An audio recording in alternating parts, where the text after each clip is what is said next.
West Nirmal Congress జనజాతర సభలో రాహుల్ గాంధీ మాట్లాడుతున్నారు. ఇప్పుడు లైవ్ చూద్దాం.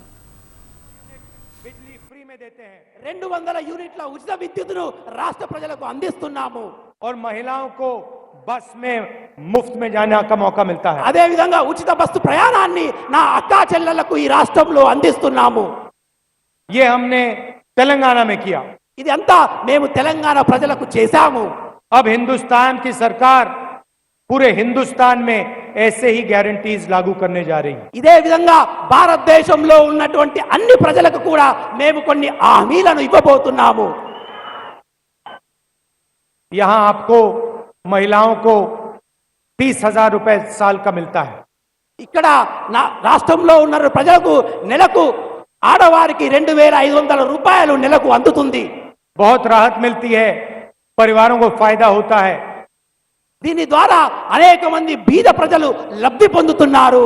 अब दिल्ली में सरकार आएगी तो यही काम हम पूरे हिंदुस्तान में करने जा रहे हैं. అదే ఢిల్లీలో మన ప్రభుత్వం ఏర్పడిన తర్వాత ఇదే విషయాన్ని మన దేశ ప్రజలకు అందరికీ కూడా అందించబోతున్నాము.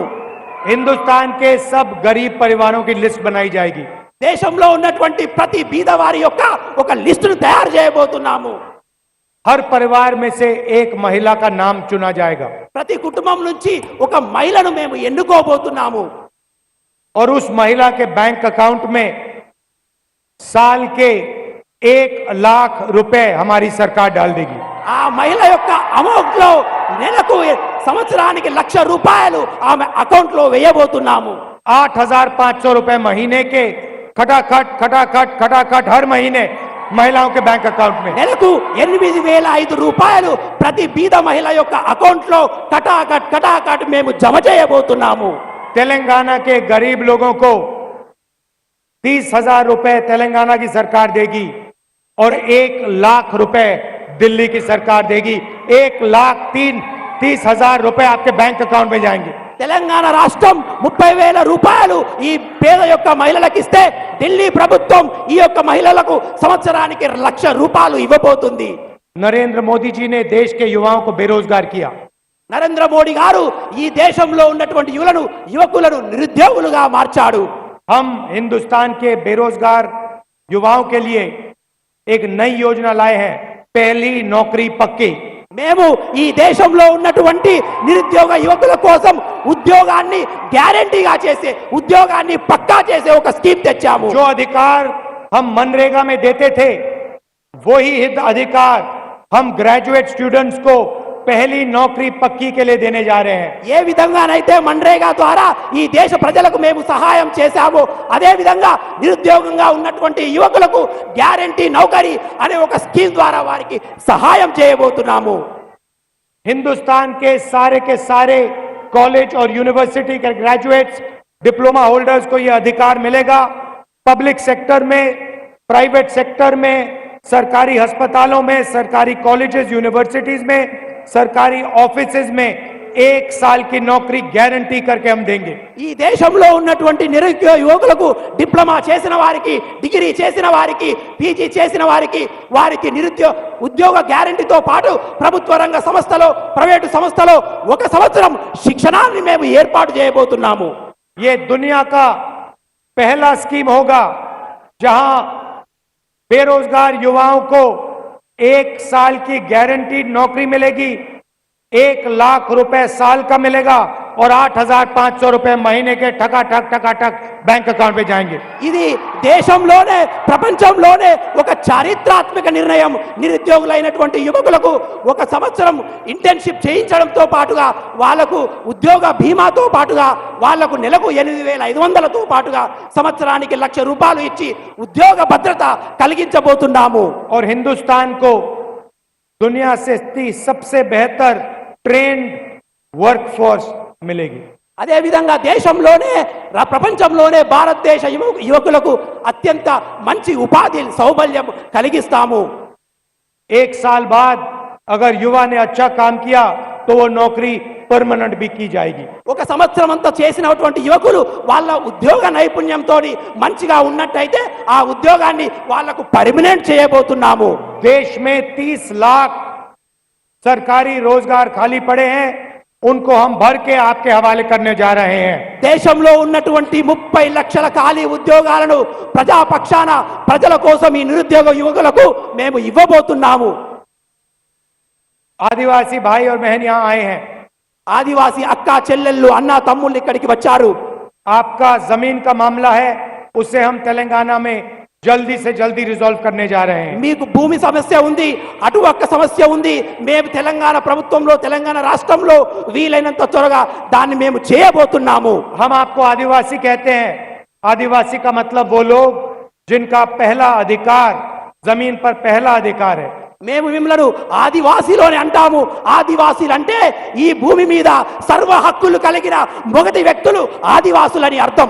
तेलंगाना की सरकार और हिंदुस्तान की सरकार आपकी जल, जंगल और जमीन का अधिकार आपको देगी और आपकी रक्षा करेगी।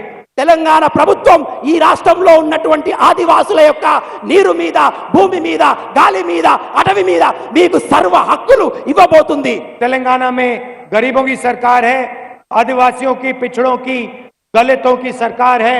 दिल्ली में भी वैसी सरकार बनने जा रही है। తెలంగాణ రాష్ట్రంలో ఉన్నటువంటి ప్రజల రాష్ట్రం, ఇది ప్రజా ప్రభుత్వం, ప్రజల యొక్క ప్రభుత్వం, ప్రజల పక్షాన ఆలోచించే ప్రభుత్వం. కాబట్టి రేపు ఢిల్లీలో కూడా మేము ప్రజా ప్రభుత్వాన్ని ఏర్పాటు చేయబోతున్నాము. श्री तक्का जी ने अभी मुझे बताया कि यहाँ पे मनरेगा बहुत जरूरी है। సీతక్క గారు చెప్పారు నాకు, ఇక్కడ మన్రేగా అనే స్కీమ్ చాలా దేశంలో ఉన్నటువంటి ఏ ప్రభుత్వాలు కూడా ఆలోచించవు. मीडिया में आप देखिए, आपको एक पिछड़े वर्ग का नहीं मिलेगा। मीडिया में आप देखिए, आपको एक पिछड़े वर्ग का व्यक्ति नहीं मिलेगा, एक दलित नहीं मिलेगा, एक आदिवासी नहीं मिलेगा। మీడియా వాళ్ళను చూస్తే మీరు ఈ మీడియా సంస్థల్లో ఏ వెనుకబడిన కులాల వారు కనబడరు, ఏ బీదవారు కనబడరు, ఏ యొక్క వెనుకబడిన కులాల వారు కనబడరు. आप हिंदुस्तान की सबसे बड़ी कंपनी की लिस्ट निकालिए, उनके मालिकों में, उनके मैनेजमेंट टीम में आपको दलित, पिछड़े, आदिवासी नहीं मिलेंगे।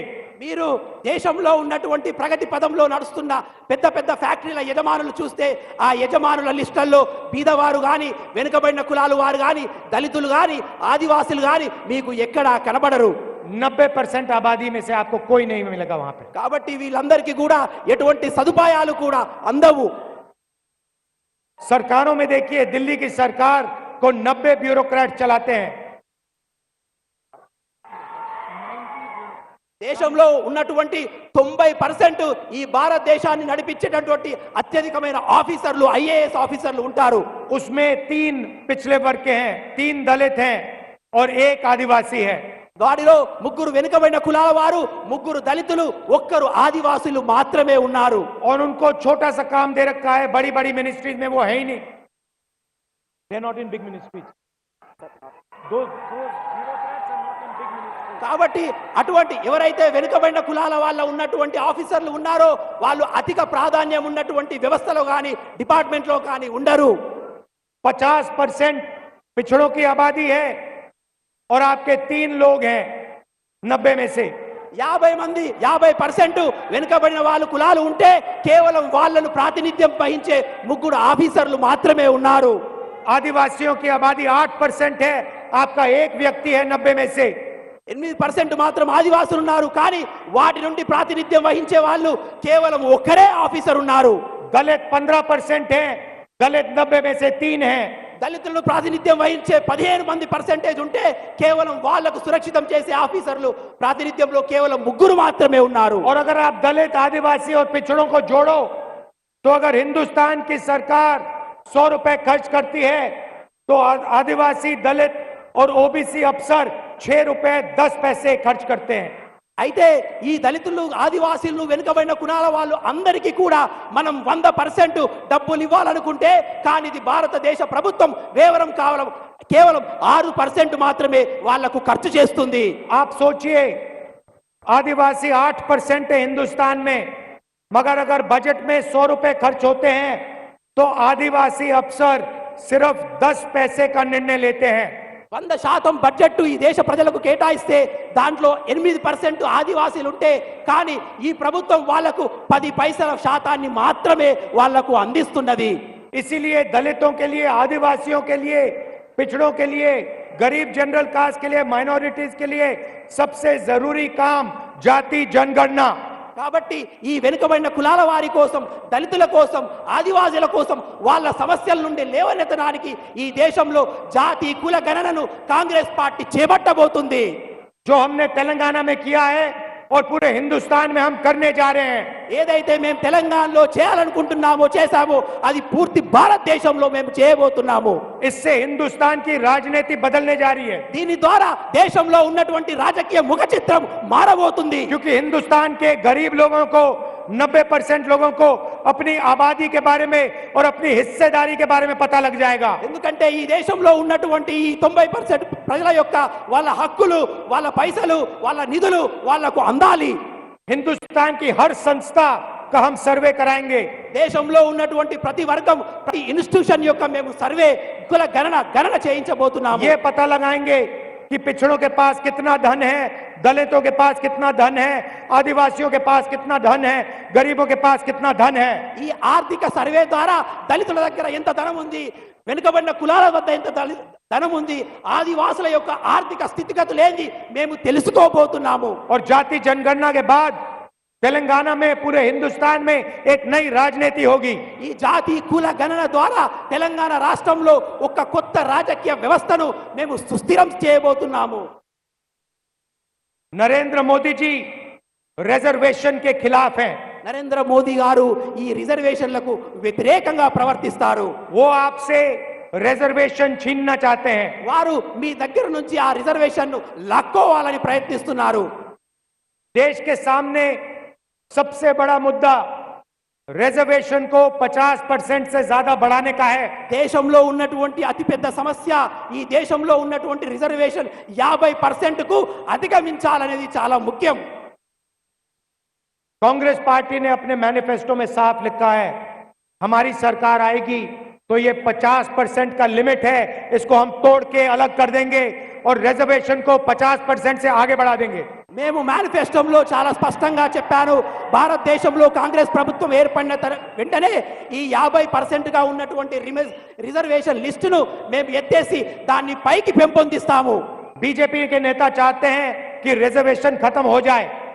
బీజేపీ వాళ్ళు అనుకుంటారు ఈ రిజర్వేషన్ ను తీసేయాలనే ఆలోచనలో ఉన్నారు. आप देखिए, रिजर्वेशन पब्लिक सेक्टर में हुआ करता था, सरकारी कंपनियों में हुआ करता था। జనరల్ గా ఈ రిజర్వేషన్ అనేది ప్రభుత్వ రంగ సంస్థల్లో ఉండేది. रिजर्वेशन हटाने के लिए नरेंद्र मोदी जी ने सारा का सारा पब्लिक सेक्टर प्राइवेट कर दिया है। రిజర్వేషన్ అనే విషయాన్ని తీసేయడానికి నరేంద్ర మోడీ గారు ఈ ప్రభుత్వ రంగ సంస్థలన్నింటినీ ప్రైవేట్ పరం చేస్తున్నారు. प्राइवेटाइजेशन का मतलब रिजर्वेशन हटाना है। ప్రైవేటీకరణ అంటేనే ఈ దేశంలో ఉన్నటువంటి రిజర్వేషన్ ను తీసి పాడేయడము. अग्निवीर का मतलब रिजर्वेशन हटाना है। అగ్నివీర్ కూడా రిజర్వేషన్లను తీసేయడమే. ठेकेदारी प्रथा जो सरकार में इन्होंने चलाई है, ये रिजर्वेशन हटाना है। ఈ రిజర్వేషన్లను తీసేయాలన్నదే నరేంద్ర మోడీ గారు బీజేపీ యొక్క ఉద్దేశము. सरकारी ऑफिसेज में, पब्लिक सेक्टर में ये जो ठेकेदारी प्रथा है, इसको हम हटा देंगे।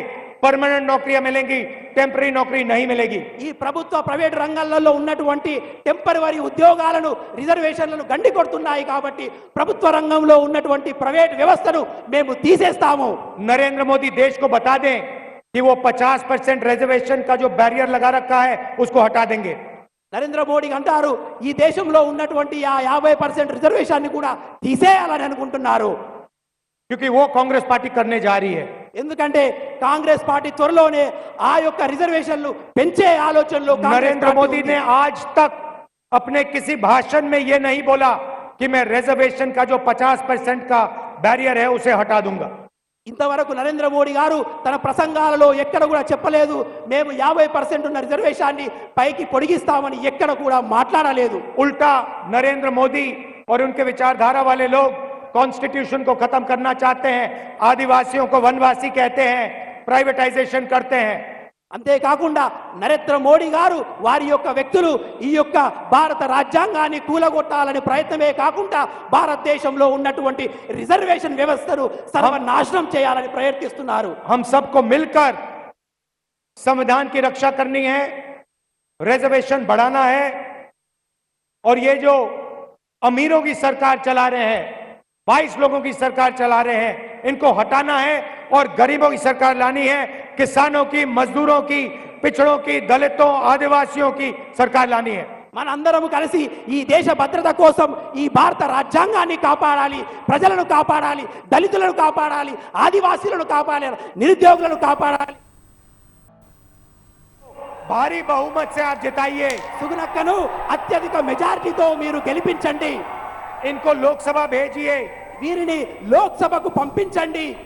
कि तेलंगाना की और तेलंगाना के गरीब जनता की ये सेवा कर पाए। ఈమె తెలంగాణ యొక్క బీద ఆదివాసి ప్రజల పట్ల, దళితుల పట్ల ఈమె కొట్లాడే గొంతుగా పార్లమెంటుకు పంపించాలని విజ్ఞప్తి చేస్తున్నాను. आप सबका बहुत बहुत धन्यवाद। जय हिंद, जय तेलंगाना। మీ అందరికి ఎంతో ధన్యవాదాలు. జై హింద్, జై తెలంగాణ. మూడు రంగుల జెండా బట్టి సింగమోలే కదిలే నాడు ఒక్కరో కాంగ్రెస్ సూర్యుడు మన రాహుల్ గాంధీ నిగదీసి అడిగే మునగాడు విడు భూమిన వానైతాడు బీద సాదల ధైర్యం